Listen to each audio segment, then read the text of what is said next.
is it also the time to try and look at some of the private banks? Kotak will be in focus today. HDFC Bank, pretty steady all through. Is it, Parag Bhai, the time to look at maybe a name like HDFC Bank, for example, because we know you like it.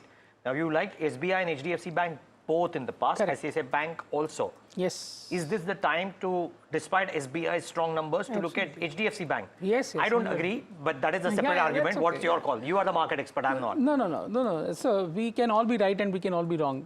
It's all luck, I would say. No, but your argument. But my argument is very simple. HDFC Bank has underperformed significantly. It has given a CAGR return of only 6% in the last 5 years. SBI has given 28% CAGR return. Okay, over last 5 years. Even after I started coming on your channel, SBI has moved from 800 to 1060, right?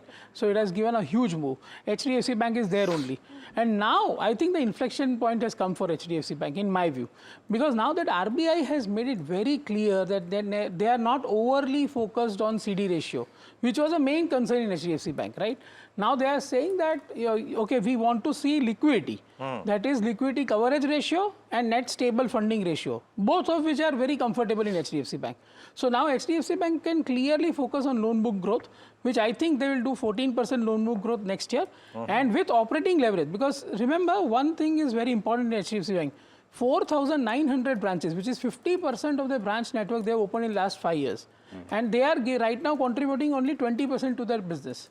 So there's a huge operating leverage awaiting in HDFC Bank. Plus cost of funds will keep declining as the deposit gets repriced and borrowing as a mix of total liability gets reduced. So there are many jaws opening for HDFC Bank, which will mean that 14% loan book growth will result in 16 to 17% EPS growth for HDFC Bank, and ROA will go back to 2%. Interesting. So that makes it, for example, and historically, HDFC Bank I have never seen trading because of their asset quality focus. And that's a unique across the cycle, including 2007-8 cycle. They have remained superb in asset quality, right? Sure. Because they are most prudent lenders. Yeah. And their cost of fund is lowest, 4.5%. So I would say that for the first time, I'm seeing that on FY28 basis, if you remove the subsidiary value of 135 rupees, they are trading at 1.8x book. Interesting.